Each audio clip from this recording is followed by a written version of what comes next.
Harrison Butker, the kicker for the world champion Kansas City Chiefs, has given a commencement address at Catholic College, Benedictine College, where he addressed various issues, including his lack of trust in Joe Biden, his belief that masculinity is on the decline, that he believes that Pride Month is a deadly sin. But the statement that seems to be causing the most debate is his belief that women will be most rewarded should they choose a life of family, of child rearing.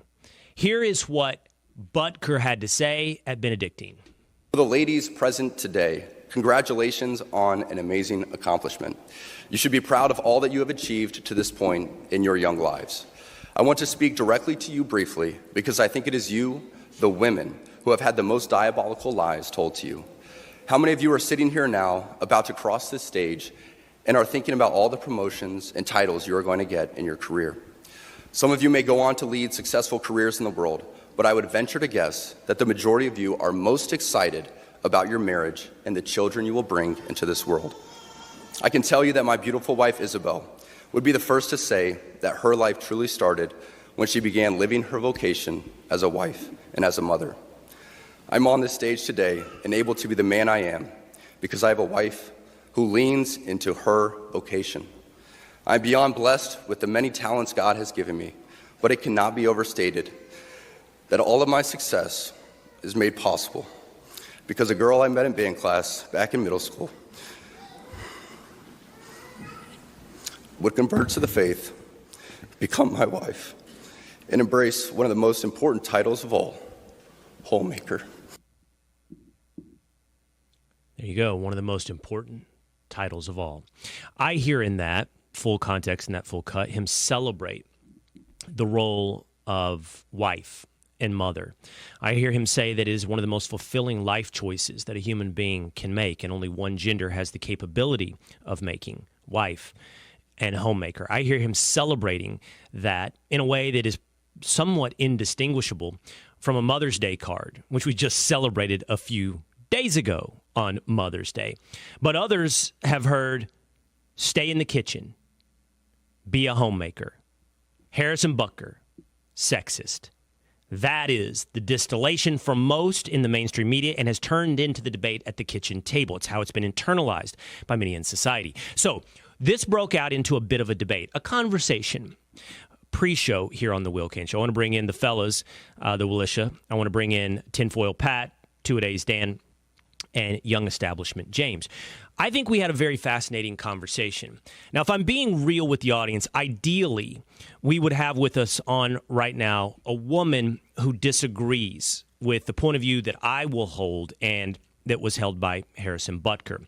We did try to book somewhat last minute, so it made it difficult, a guest to sort of not just check those boxes, but maybe more passionately represent the side of the debate against Harrison Butker. That being said, Two-A-Days Dan, you played devil's advocate with me and with Tinfoil Pat in our pre-show call this morning.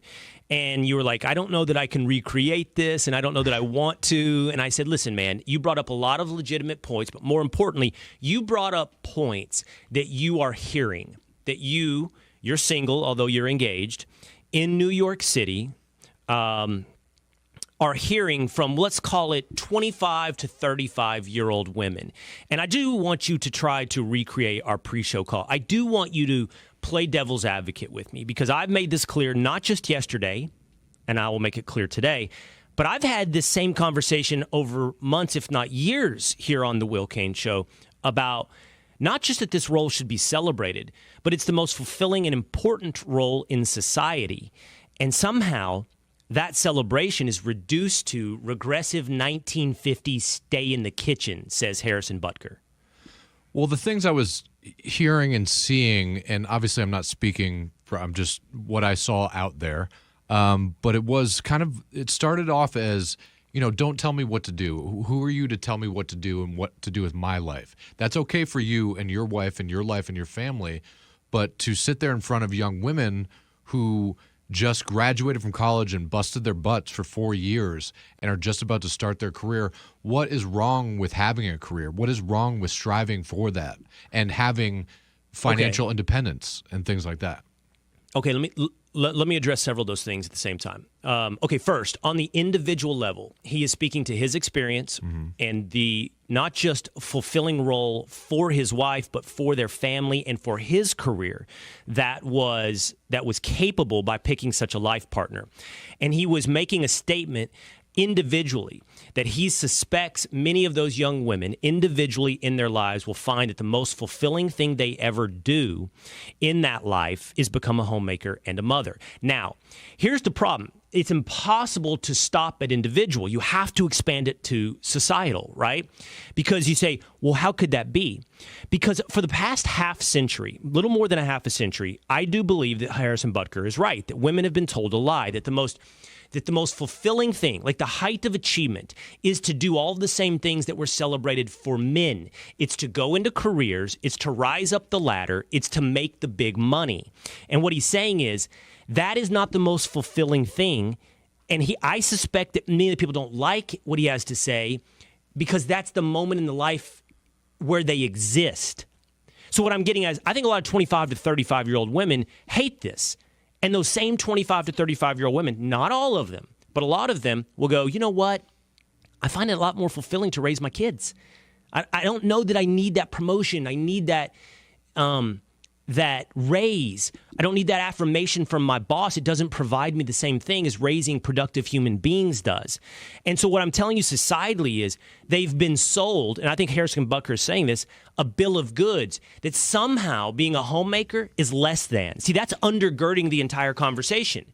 That somehow that's settling, somehow that's less than, somehow that's easy. And achieving in the corporate world, that's hard and that's fulfilling and that's accomplishment.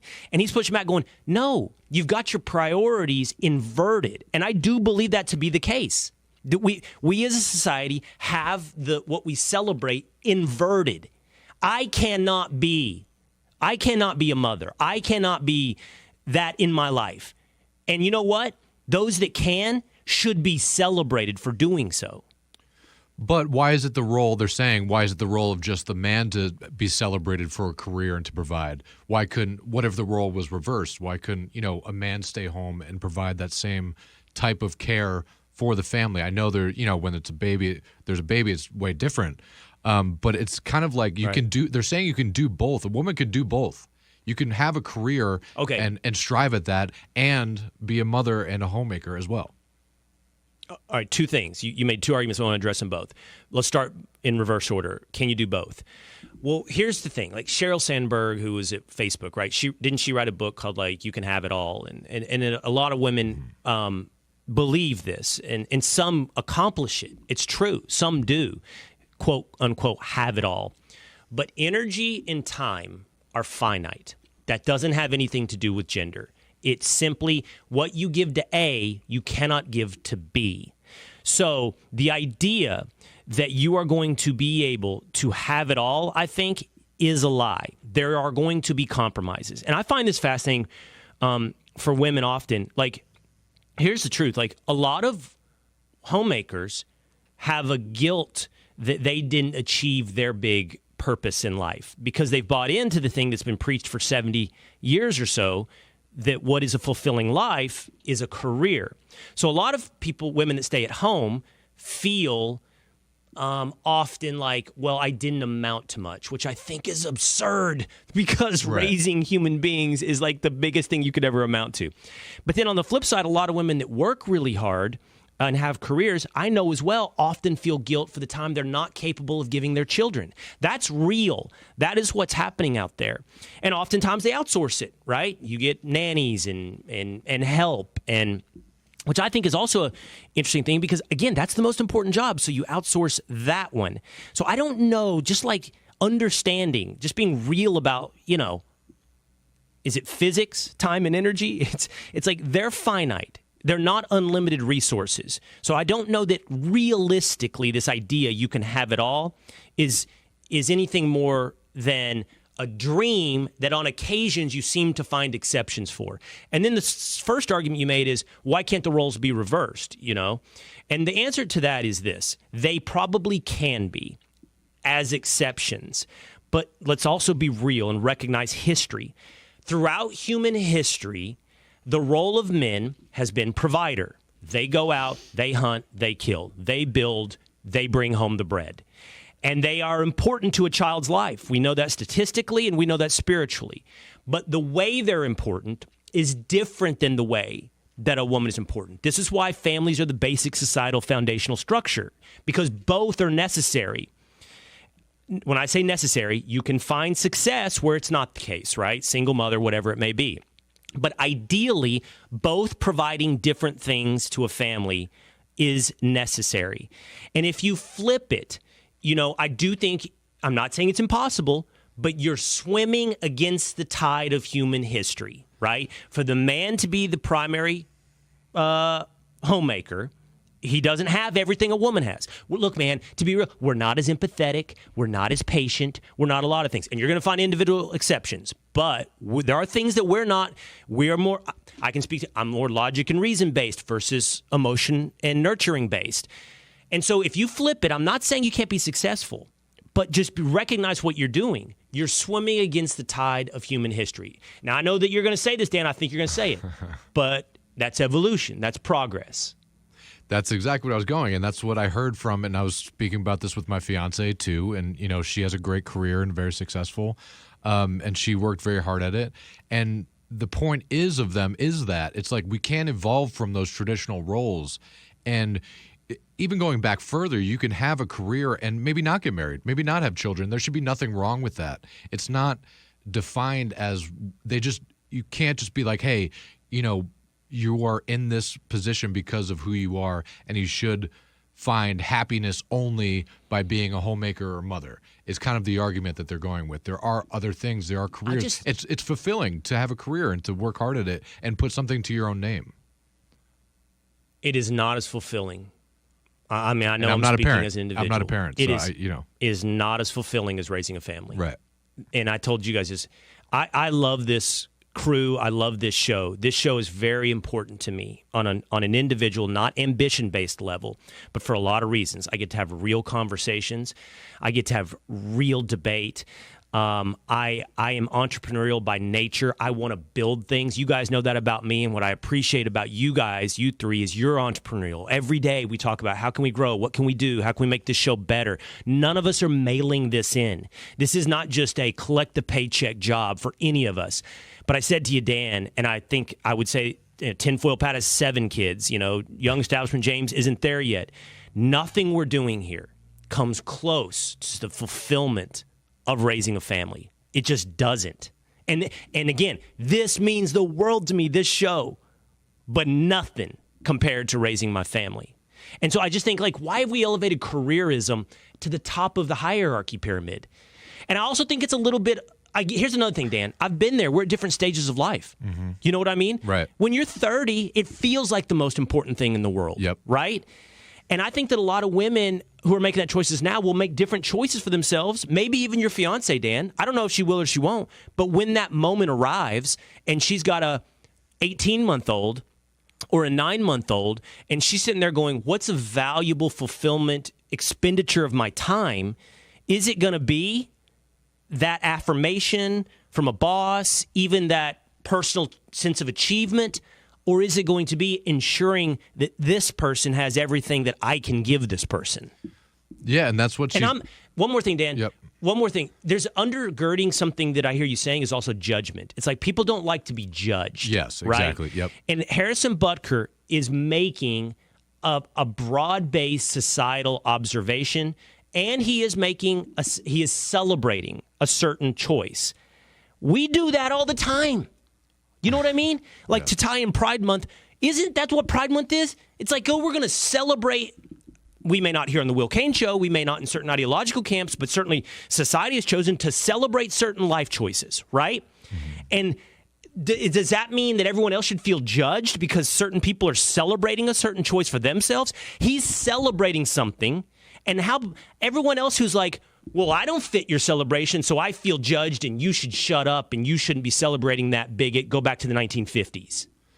But all they're hearing and seeing what Harrison is saying is that you should be doing this, and this is what's important, and not you can do whatever you want, and that the lie is being told that you can do whatever you want and you should do whatever you want. And so no matter what, it's going to shut them down when they hear it. Anybody would. Even if it was a woman saying this and not Harrison Butker, a man. I think even a woman saying the same thing, they would be like, you know what, shut it. I can do it. I can have my career. I can do what I want. I can do both. I can be a single mother. What if I get divorced? What if I need to be financially reliant on myself?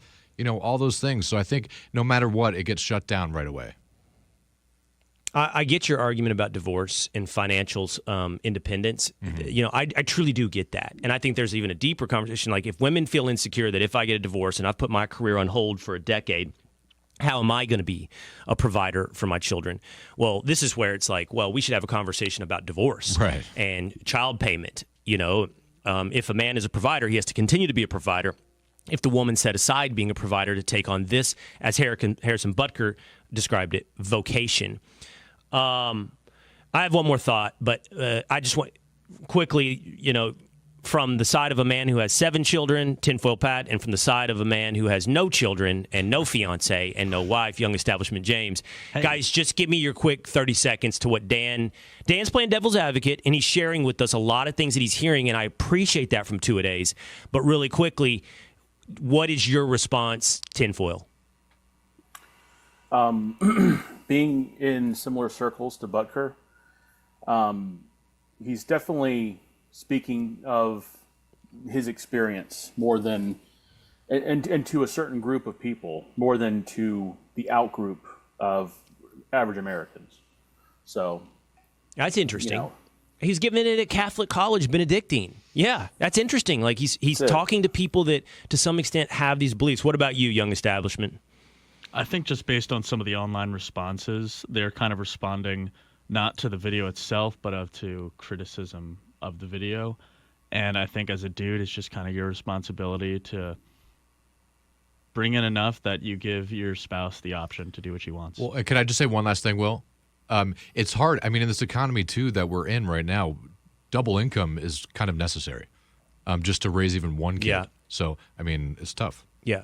It's hard not to have double income. So, luckily, I've been. That being said, people have been raising children for millennia in conditions that we would call abject poverty. Sure. People have been raising children successfully for centuries in something we would go, that's impossible.